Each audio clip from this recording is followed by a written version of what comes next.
Every day, a roadside food seller gave a homeless little boy food from her small shop. She never asked for anything. She did not know his story. But one quiet morning, something strange happened. 4 big SUVs stopped right in front of her shop, and her whole life changed in a way she never expected. Who were the people in those SUVs? And what was the boy's true connection to them? Sit back and find out as we delve into this touching story.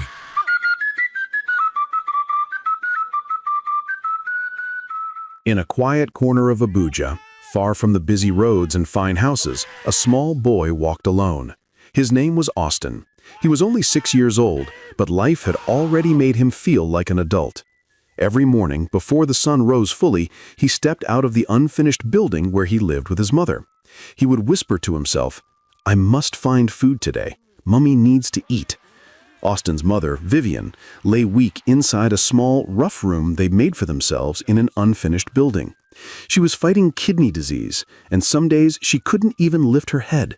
Still, every time Austin stepped out, she tried to smile. "Austin," she whispered softly, "please be careful, and come home early." "I will, Mummy," Austin would always reply, holding her hand for a few seconds before going out. But life had not always been this difficult. Years before he was born, it was different. Vivian had once been a cheerful young woman. She owned a small provision shop, a business she started right after graduating from university. She sold rice, beans, milk, bread, and small snacks. Her shop helped her pay her bills and gave her hope for a bright future. Back then, she was also in love. The man's name was Gabriel. They met in school. He was smart, gentle, and full of dreams. He wanted to travel abroad to get his master's degree. He even got a scholarship, but he didn't have money to process his travel documents. Vivian believed in him so much that she used almost all her savings to support him. She told him, "Gabriel, don't worry. One day everything will work out." He always replied, "Thank you, Vivian. I promise I will make you proud." When Gabriel finally got the money he needed, he traveled abroad. They called each other every day. Vivian would laugh when she heard his voice. She was sure their future was bright. But then, something changed. 2 weeks after he arrived abroad, his calls suddenly stopped. Vivian tried calling him again and again. She worried, she cried, she prayed. "Why can't I reach him?" she kept asking herself. No answer came. Then, in another 2 weeks, she started noticing some changes in her body. She felt weak, she felt sick, she felt different. She went to the hospital, and the doctor told her she was pregnant. Vivian stared at the doctor. "Pregnant," she whispered.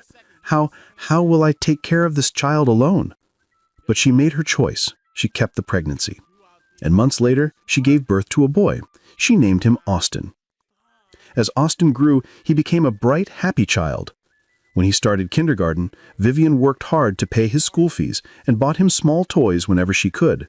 They weren't rich, but they were happy. Then everything fell apart again. When Austin turned 4, Vivian started feeling very tired. At first, she thought it was stress, but it got worse. Her legs felt heavy, her stomach felt weak. Sometimes she felt like she would fall. One morning, Vivian tried to stand up and get a little water, but her legs were too weak and she almost fell. Austin quickly grabbed her clothes with his tiny hands. "Mummy, what's wrong?" Austin asked, his eyes wide. Vivian forced a small smile. "Sorry, dear. Mummy's just tired. Don't mind me." Austin looked at her, confused but worried. "Mummy, sit down," he said softly. But deep down, Vivian knew something was wrong. She went to the hospital. After many tests, the doctor sat with her. "Vivian," he said gently, "you have kidney failure. You need a transplant, and until then, you need dialysis 2 times a week." Vivian felt tears in her eyes. "How much will all this cost, doctor?" she asked. The doctor sighed. "A lot. And you must travel abroad for the transplant." Vivian tried. She tried with everything she had, but dialysis was too expensive. Slowly, within the space of 2 years, her savings disappeared. She sold her freezer, she sold her small furniture. Even after all that, it was not enough. She could not pay rent anymore. She could not pay Austin's school fees, so he had to stop school. She and Austin were forced to leave their house. She cried as she carried her son out of the place they once called home. They moved into a small, dusty corner of an unfinished building. She cleaned it the best she could and made it their new home. Now, with no shop and no money left, with Vivian lying helpless on the floor at home, Austin, only 6 years old, had no choice but to walk the streets every day, begging, hoping someone would give him a little money or food to take home. One morning, as he walked with his tiny feet under the hot sun, he held his small stomach and whispered, "Mommy must not go hungry today. I must find something, anything." Austin kept walking slowly along the busy roadside. Cars and bikes passed beside him. He moved carefully, looking left and right. He walked up to a woman holding a nylon bag. "Auntie, please, small help," he said softly. The woman looked at him for 1 second, then shook her head and walked away. Austin swallowed hard and tried again. He stepped toward a man buying something from a roadside stall. "Sir, please, I am hungry." The man waved him off without even turning. Austin's small heart squeezed in pain, but he kept walking. He tried another person. "Please, Auntie." But she only frowned and said, "I don't have," before walking away. Some people ignored him like he wasn't even there. Some stared at him with pity, but still walked past without giving anything. Each rejection felt heavy. He looked down at his feet as he walked. He felt tired, sad, and alone. But he did not stop. He whispered to himself, "Mommy must eat. I must find something." So he wiped his eyes with the back of his hand, took another small step, and kept going. After a short while, he saw a small local roadside food shop. It was a clean and modest place, with smoke rising from a small pot outside. The sweet smell of food made his stomach growl even more. He walked closer, step by step, almost as if he was afraid someone would chase him away. Beside the shop, he saw a small wooden bench. Austin sat on it gently. He placed his hands on his tiny knees. His eyes watched the people passing by. He did not say a word. He only hoped and waited. But unknown to him, his life was about to change in a way he never imagined. And someone, somewhere, was about to notice him. Inside the small roadside food shop, Nora moved from one table to the other. The shop was hers, a tiny place she had made with her own hands. It wasn't big and it wasn't fancy, but it was the only thing she had. This shop was her means of survival. She wiped plates, she served hot food, she greeted her customers with a small smile, even when she felt tired. She was only 25, but she had many heavy responsibilities on her shoulders. Her rent had increased, her savings were too small, and she wanted to go back to school one day. Every day she worked, she told herself, "Nora, don't give up. Keep trying." After the morning rush ended, she stood outside with a bowl of soapy water and began washing plates. As she washed, something caught her eye. A little boy was sitting alone on the small bench beside her shop. His legs were thin, his clothes looked old. But what stopped Nora was his face. His eyes looked tired, yet innocent, almost too quiet for a child. Nora paused. "Who is this boy?" she whispered to herself. She dropped the plate into the bowl and slowly walked toward him. When she reached him, she bent a little, trying to meet his eyes. "Hello," she said gently. "My name is Nora. What is your name?"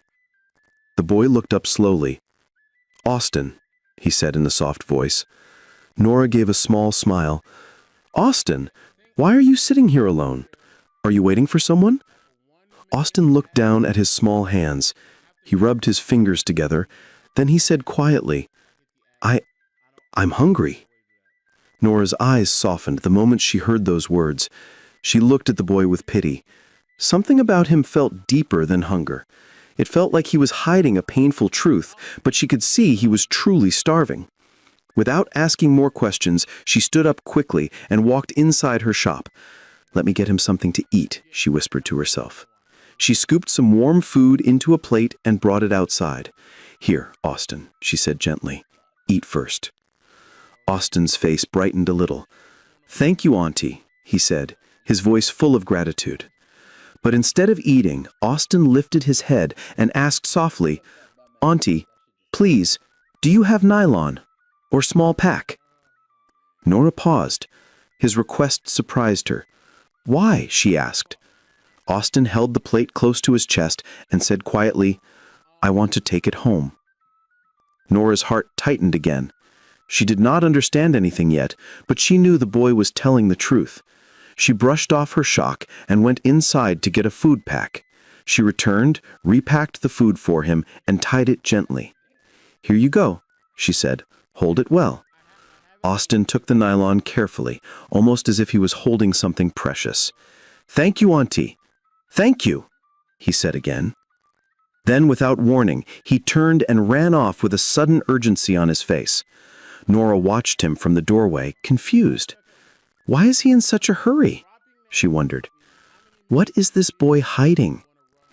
Something about Austin did not leave her mind, and from that moment she knew this little boy's story was far from ordinary. Austin ran as fast as his small legs could carry him. When he reached the unfinished building, he slipped inside and closed the wooden board they used as a door. "Mummy, I'm back," he whispered. Vivian lay on the thin mat in the corner. Her eyes were half open. She did not even have the strength to lift her head. Austin placed the food gently on the mat. Then he rushed to the plastic plates beside the wall. His small hands shook a little as he washed one plate with a little water, trying his best to make it clean. He scooped some food into the plate and carried it carefully to his mother. "Mummy, please eat," he said softly. Vivian looked at him with weak eyes. She wanted to speak, but her voice failed her. She had not eaten since the day before. Her hands were too weak to lift the spoon. So Austin knelt beside her and began to feed her little by little. He lifted each spoon slowly. He watched her mouth closely. He waited for her to swallow before giving her another. Vivian managed to whisper, "Thank you, my son." Austin nodded. "Mummy, eat some more, please." When she had eaten enough, he gave her a little water, guiding the cup to her lips so she would not spill it.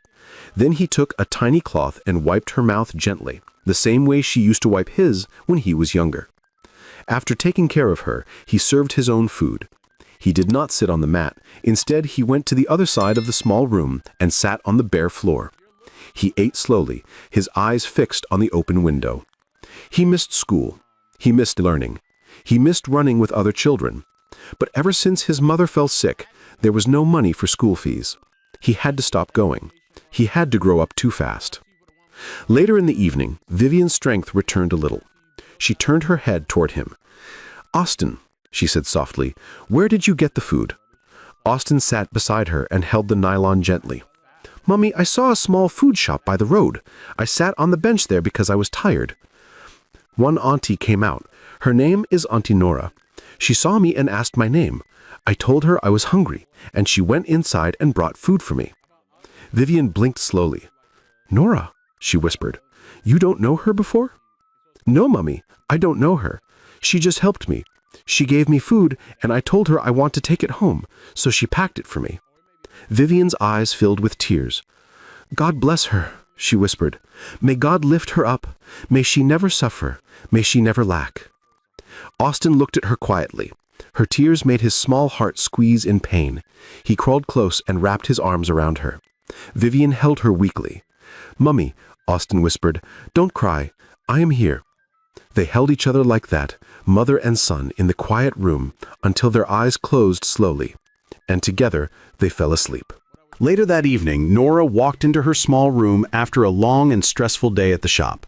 She dropped her bag on the wooden chair and sat down with a tired sigh. Her legs hurt, her back ached, but she still reached for her bag again and brought out the few notes she made that day. She pulled a big saving box from beside her shelf. It was old and had a tiny opening at the top. She slipped the money inside, one note at a time. As the notes dropped inside the box, she whispered, "Please grow, please grow." She needed the money. Her rent was high. Her school plans were waiting. Her life was not standing still, but her wallet was. When she finished, she pushed the wooden piggy box back into its corner and lay down on her thin mattress. She stared at the ceiling quietly. The room was hot, and the bulb flickered weakly. Her mind filled with thoughts. How will I pay rent next month? When will I have enough to go back to school? Why is life like this? Her eyes became wet, She wiped her face with the back of her hand and forced herself to breathe slowly. Then, suddenly, she remembered something that made her pause. Austin. She thought of the little boy who sat at her shop earlier that day. His small hands, his quiet voice, and especially his eyes. Eyes that looked like they carried a sad secret. Nora sat up a little. "That child is hiding something," she whispered, "something he is afraid to say." She remembered how he asked for a nylon to take food home. She remembered how he ran off so fast. And she remembered how thin he looked. She wondered, he is too small to be walking alone like that. She lay back slowly, her mind still on Austin. A small smile touched her lips. "At least I helped him today," she said softly. "I hope he is fine." She hoped he would come again. She hoped to ask him questions. She hoped to understand what he was passing through.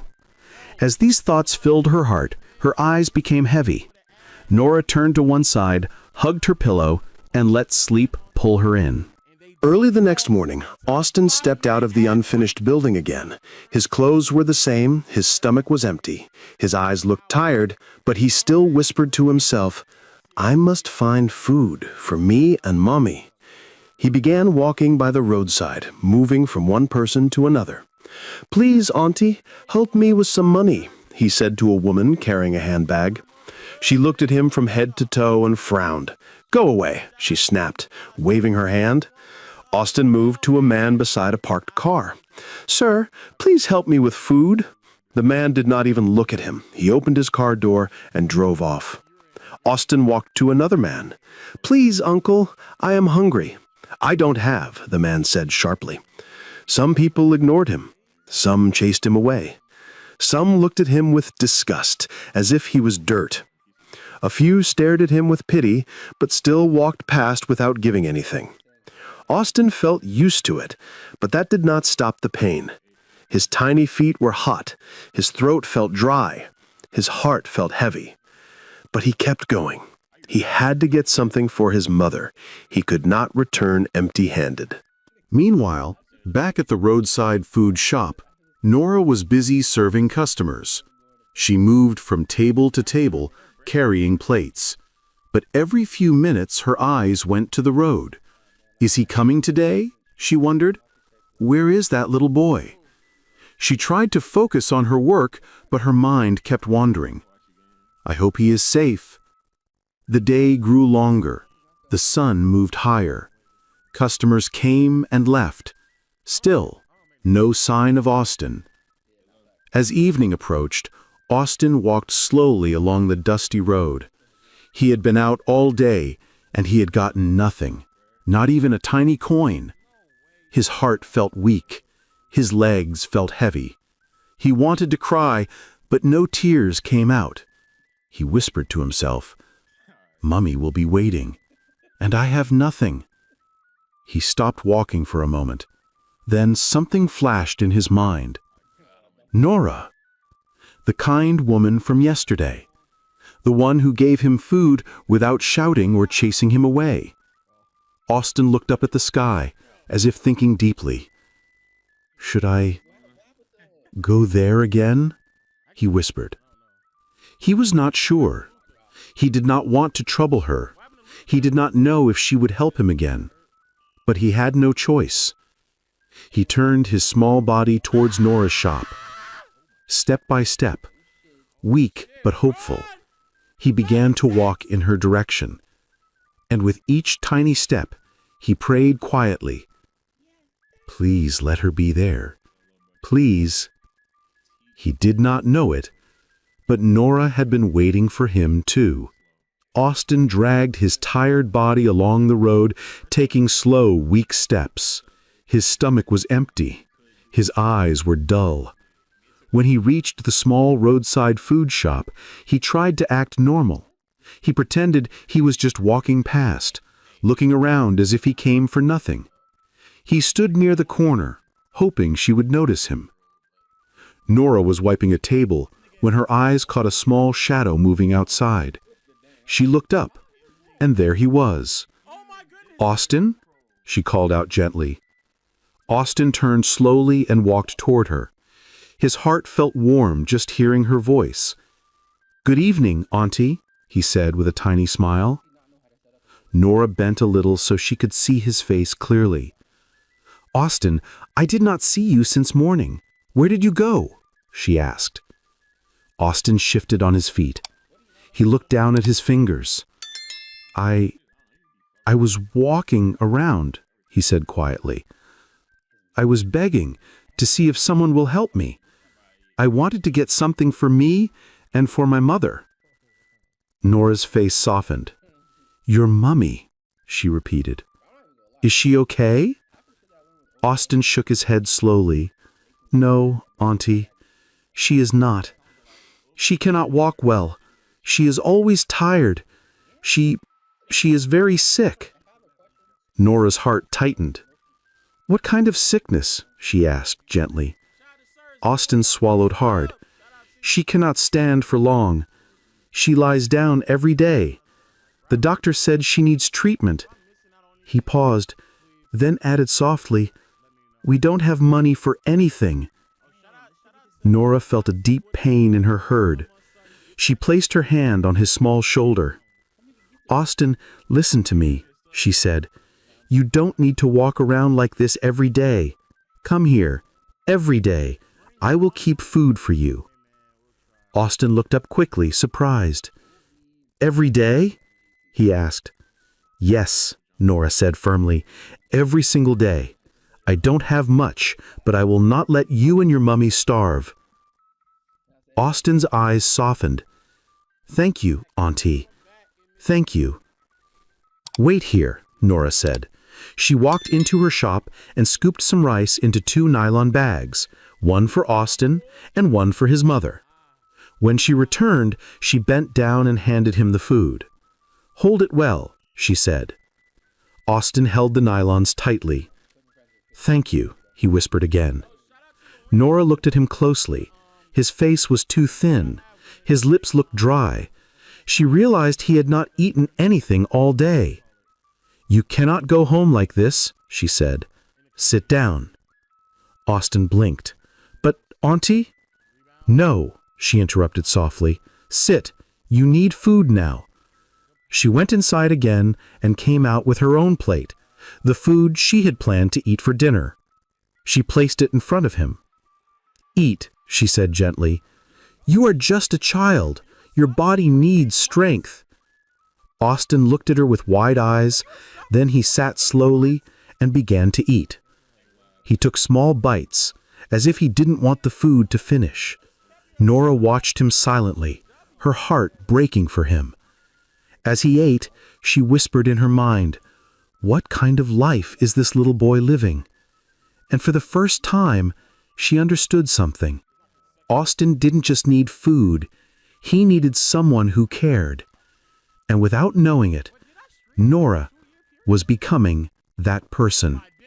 Austin walked home with the 2 nylon bags held tightly in his small hands.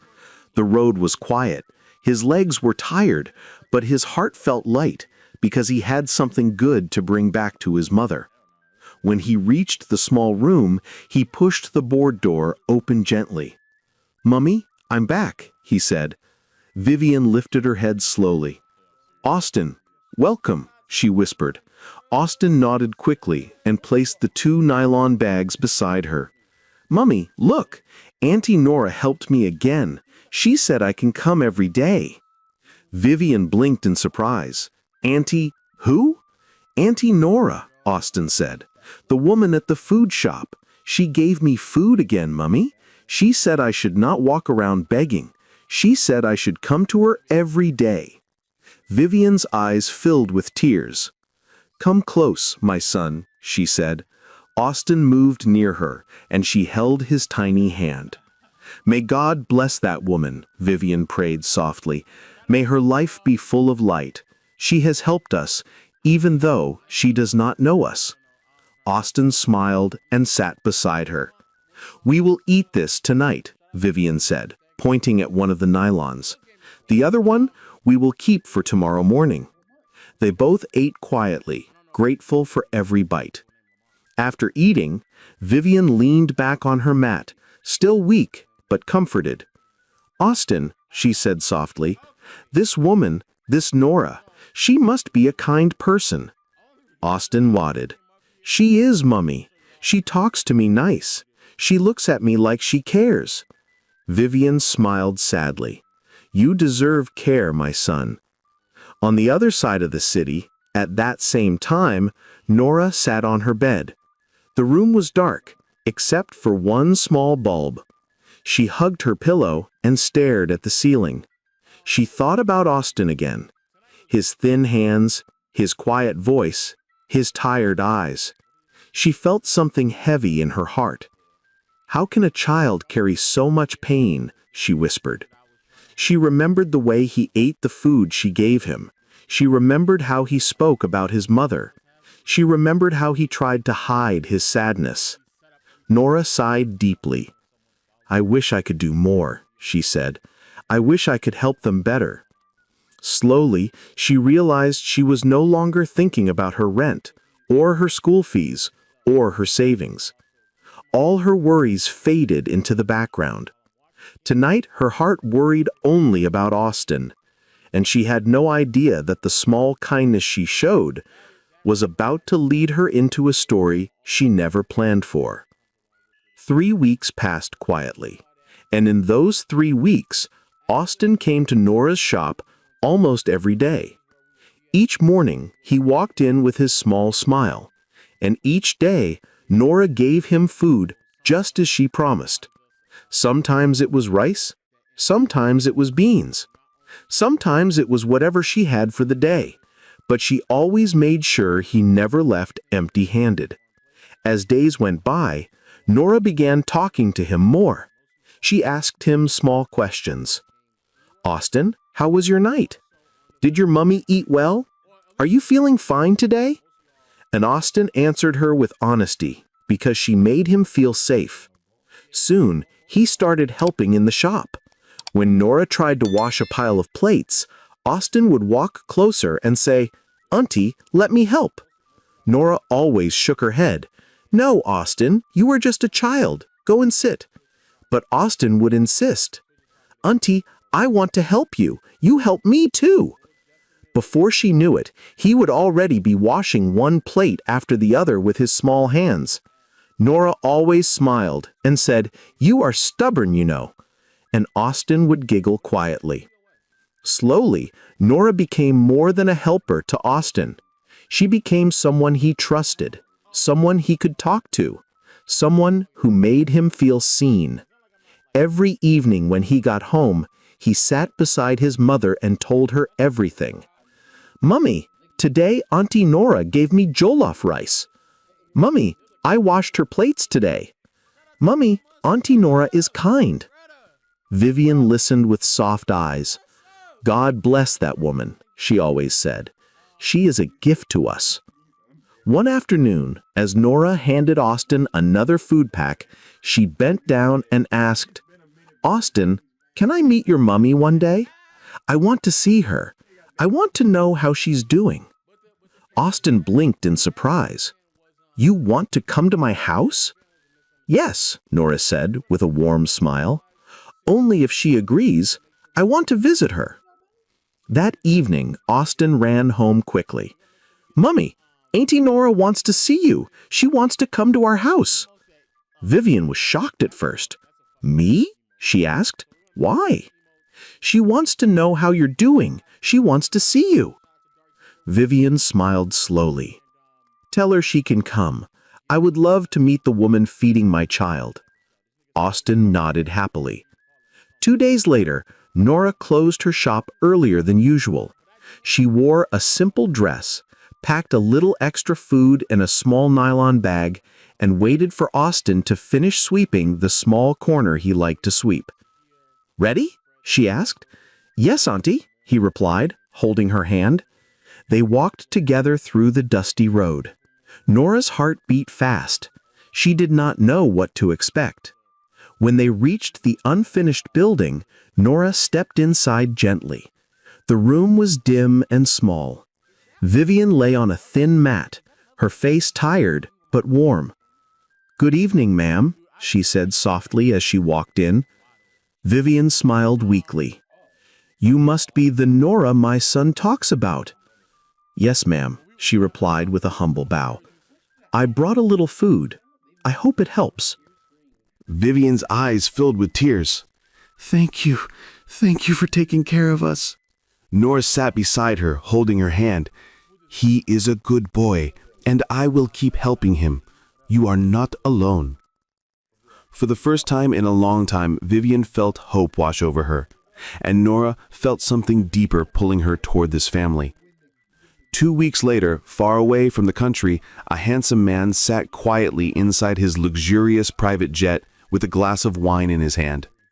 The soft lights inside the jet made his face glow, but his eyes looked far away, lost in deep thought. That man was Gabriel. His clothes were expensive. His wristwatch shone brightly. Everything about him showed that he had become very rich and powerful. But his heart was not at peace. He stared out of the cabin window as clouds passed by beneath the jet. A small sigh left his lips. "I am finally going back home," he whispered to himself. Gabriel was now the co-founder of a big international tech company. He and his team had created a very popular software application that was now worth billions of dollars, and now he was returning to the country. There was someone he had been thinking about for years, someone he never forgot, someone who gave him love when he had nothing, someone who helped him when he was nobody. Vivian. He touched his chest lightly as memories of her filled his mind. "Vivian, I hope you are okay," he said softly. Back then, when he traveled abroad, his first days were good. He and Vivian talked every day. But then something terrible happened. His phone got stolen. He lost all his contacts. "I am sorry, Vivian. I tried to find a way to reach you." He looked at his wine glass and sighed again. "I just want to see her again. I hope she did not give up on me. I hope she waited." He closed his eyes for a moment, holding on to the thought of her smile, her voice, the love they shared. What he did not know was that Vivian was fighting to survive, living in an unfinished building. As he sat inside the jet, thinking about Vivian and their past, the plane landed slowly at the Abuja airport. As he stepped out, an SUV, accompanied by 3 private security trucks, was already waiting to take him to a hotel. Austin kept going to Nora's shop every day. He helped her sweep the front. He washed small plates. And every time he did something, Nora smiled and said, "Austin, you are such a good boy." Austin smiled more now. His eyes looked brighter than before. His steps were lighter. He laughed sometimes, something he had not done in a long time.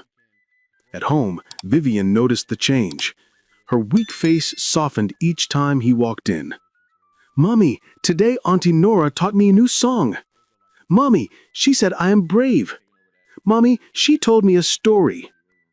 Vivian listened and smiled. Even though her body was weak, her heart was hopeful again. Some weekends, Nora would leave her shop early and visit them. She brought small things, fruits, biscuits, and food. Every visit felt like light entering their dark little room. Vivian began feeling less lonely. Her pain was still there. Her sickness was still there. But now she had someone who cared. Someone who talked to her like she mattered. One afternoon, Nora sat outside their room telling Austin a story. Austin listened with full attention, then ran inside later to tell Vivian every word. Vivian smiled at his excitement. None of them knew that not too far away in the city, Vivian's long-lost lover was back in the country, searching for her. After a week in the country, Gabriel finally began tracing Vivian's steps. He returned to the old place where they once lived together. He walked through the compound slowly, looking around, hoping for a familiar face. An elderly woman sitting on a wooden stool looked up and froze. "Gabriel," she said with surprise, "is that you?" Gabriel turned quickly. Yes, ma. You remember me?" "Of course," she replied. You lived here with Vivian." Gabriel stepped closer, his heart pounding. "Mama, please, I came to look for her. Do you know where she is now?" The elderly woman sighed deeply. "My son, you left, and shortly after, Vivian found out she was pregnant." Gabriel's eyes widened. "Pregnant?" he whispered. "Yes," the woman said. "She had a child, a boy, but then she became sick, very sick. She could not pay for anything anymore. One day she packed her things and left. Nobody knows where she went." Gabriel swallowed hard. Her words hit him like a heavy stone. Vivian had a child, a son, his son. He held his head for a moment, trying to breathe. "So, she left with the child?" he asked quietly. "Yes," the woman replied, "and she did not tell anyone where she went." Gabriel looked away, his eyes wet. "Vivian, you suffered alone." He turned back to the elderly woman, his voice filled with new strength. "Thank you, Ma. Thank you for telling me. I must find her. I must find both of them." The elderly woman nodded sadly. "I hope you do, my son." Gabriel walked back to his car slowly, his chest heavy, but his mind made up. He was no longer searching for a woman he once loved. He was searching for his family, his Vivian, his son, and he would not stop until he found them. One evening, Gabriel sat in the large living room of the mansion he had bought in a choice location in the city. Worry was written all over his face. He picked up his phone and called his driver. "Have you checked all the places I asked you to?" Gabriel asked. "Yes, sir," the driver replied. "Every single one. But nobody knows a woman named Vivian." Gabriel closed his eyes for a moment. He imagined Vivian and the child he never knew. He imagined the suffering they must have passed through, alone, with no help, with no support. The thought of Vivian struggling, and the thought of his own son suffering somewhere in the city, made him think about how many other people were going through the same pain. How many more mothers are sick like Vivian, he wondered. How many children are suffering like my son? And right there, Gabriel made a decision. If he could not find Vivian yet, he would at least help people like her. Then he told his driver, "Look for local hospitals in the remote parts of the city. I want to make donations for sick people." His driver replied immediately, "Right away, sir." The next morning, Gabriel's phone beeped with a message. His driver had sent him the address of a small hospital hidden far inside a remote area. Gabriel stood up, grabbed his jacket, and headed outside. His black SUV and the 3 security trucks were already waiting for him. His driver opened the door gently, he stepped in, and they drove off. Soon, they reached a rough, dusty roads with old buildings on both sides.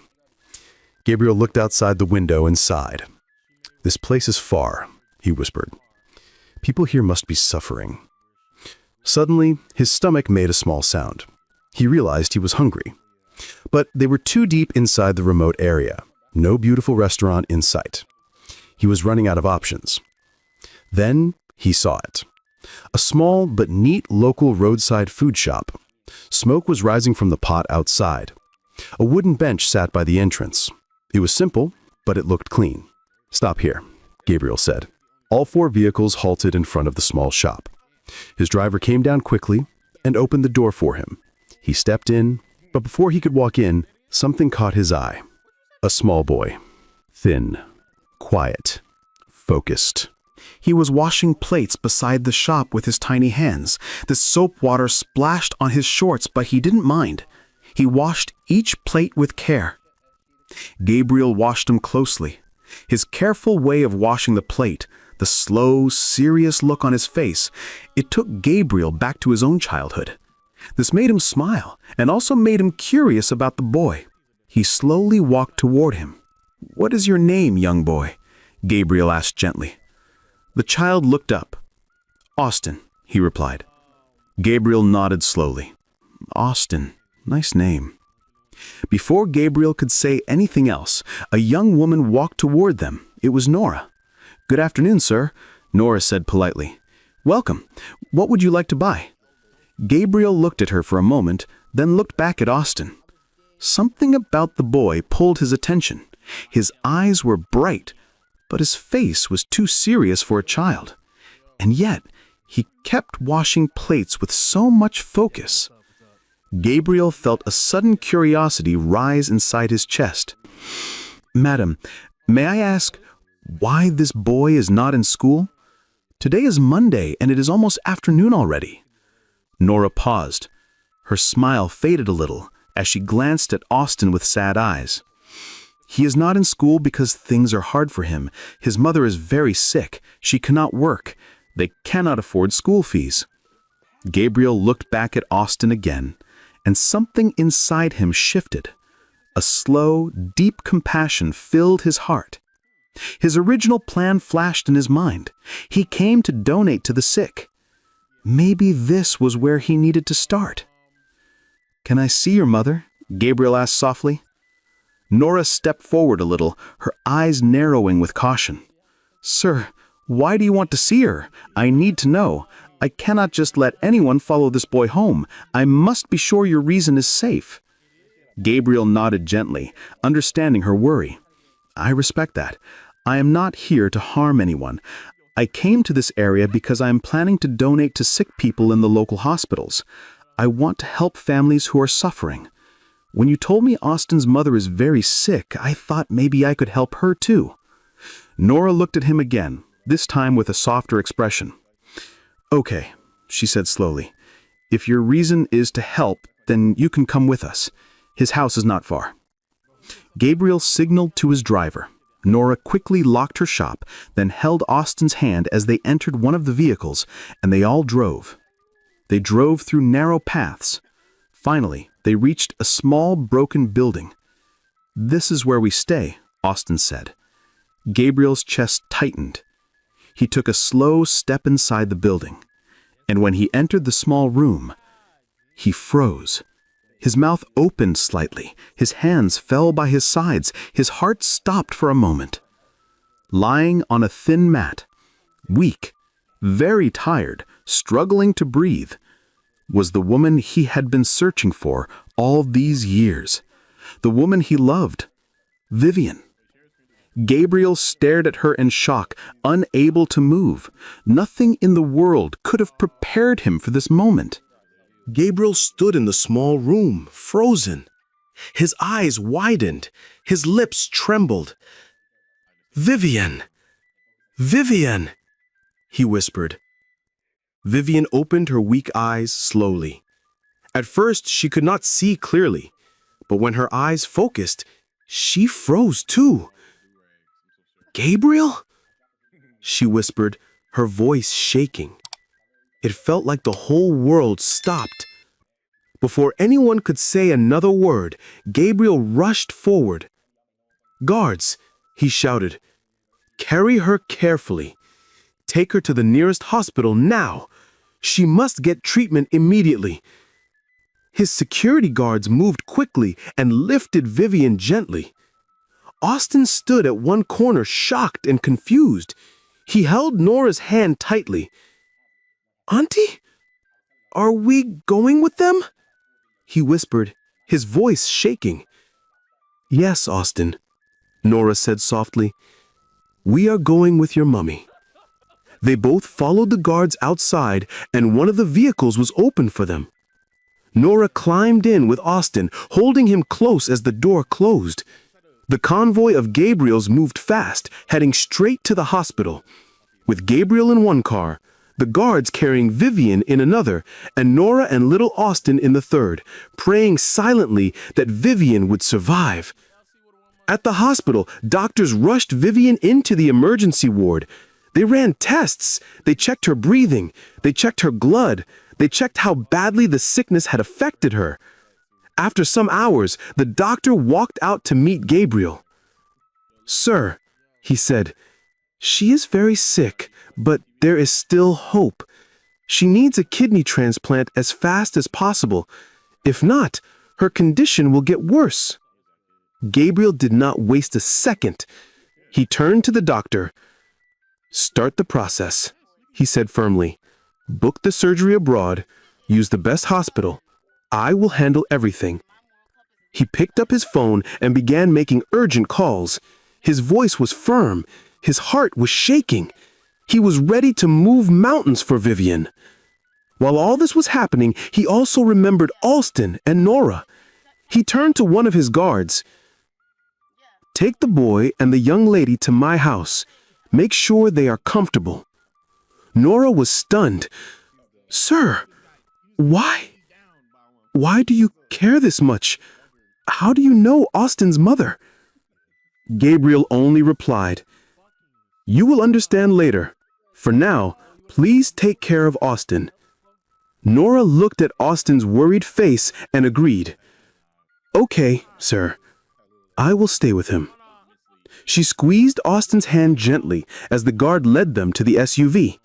They drove off to a part of the city filled with beautiful houses, Gabriel's mansion.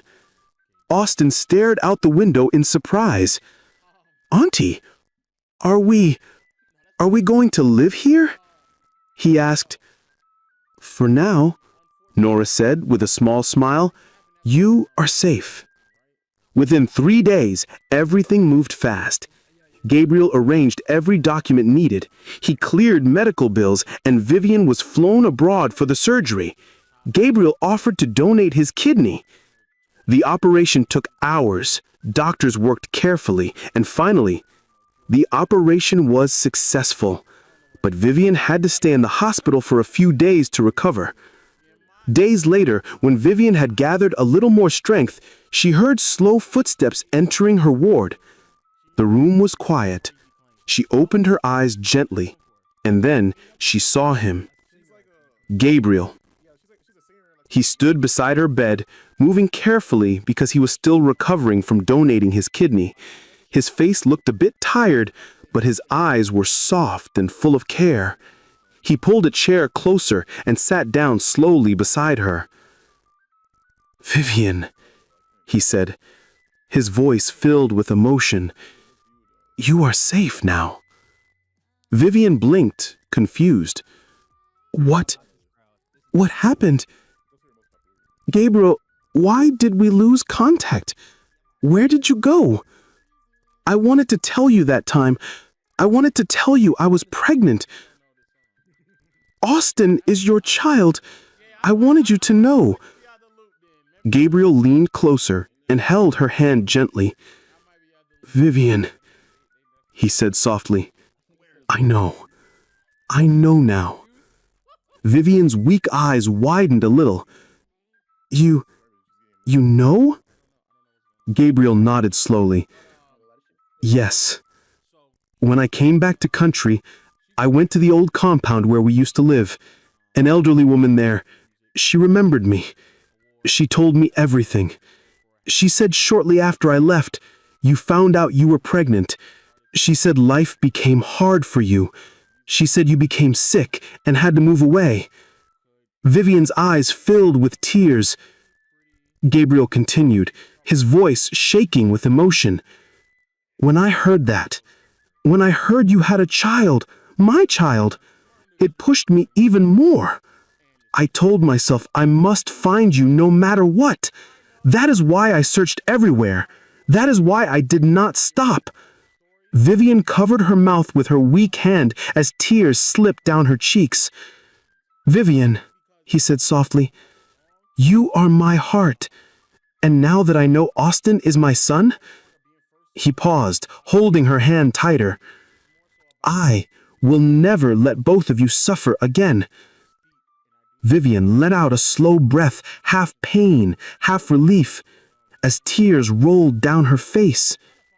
"Vivian," he said softly, "I was attacked in a dark street abroad. My phone was stolen. I lost all my contacts. I didn't know your number by memory." Vivian listened quietly. "I tried to reach you, but no one knew where you were. I worked in a small restaurant while studying. I saved money and bought a new phone. I found an online course. I learned it, and it changed my life. That course made me a tech expert. I co-founded a company, and I became successful. I plan to come back here and find you." Vivian covered her mouth, tears rolling down her face. "Gabriel," she whispered, "I thought you forgot me." "Never," he said softly, "not for one day." Both of them cried and hugged each other. Their hearts finally found peace after years of pain. Vivian asked suddenly, "Where is Austin? Is he okay?" Gabriel smiled gently. "He's fine. He's with the food seller in my house. They are safe." Vivian let out a weak breath of relief. Weeks passed slowly, and both Vivian and Gabriel recovered slowly. At the end of those weeks, they were finally discharged. It was time to go home. Vivian walked slowly toward the SUV that had been arranged for them. Her legs were still weak, so Gabriel held her gently and helped her sit well. The driver closed the door and drove them straight from the hospital to the airport. They flew back home. When the plane landed, Gabriel's driver was already waiting for them at the airport. The driver drove them straight home. Inside Gabriel's mansion, Austin and Nora sat together on the long couch. They had been waiting almost impatiently. Austin kept looking at the door with worry written on his small face. Suddenly, the door opened. Austin's heart stopped for 1 second. Then he saw her. "Mummy!" he screamed. Vivian opened her arms wide. "My son!" Austin ran straight into her arms, crying and laughing at the same time. "Mummy, you can walk," he said, holding her tightly. "Yes, my child," Vivian whispered. "I can walk again." Nora stood from the couch, shocked and happy. "Auntie Vivian, look at you," she said with a smile. "You look strong, thank God." Vivian smiled, but then her smile slowly faded. Her face became calm, serious, thoughtful. She looked at Gabriel standing beside her. Then she looked at Austin. "Austin," she said gently, "come and sit down. Mummy wants to tell you something important." Austin sat slowly, still holding her hand. Vivian took a deep breath. Her voice was soft, but steady. "My son, this man standing beside me, Gabriel, he is your father." Austin blinked. His small mouth opened in shock. "My father," he whispered. Nora covered her mouth, shocked. Everything suddenly made sense to her. She now understood why Gabriel cared so deeply, why he moved fast to save Vivian, why his eyes softened any time he looked at Austin. Gabriel moved closer and kneeled in front of Austin. "Austin," he said softly, "I know I was not there when you needed me.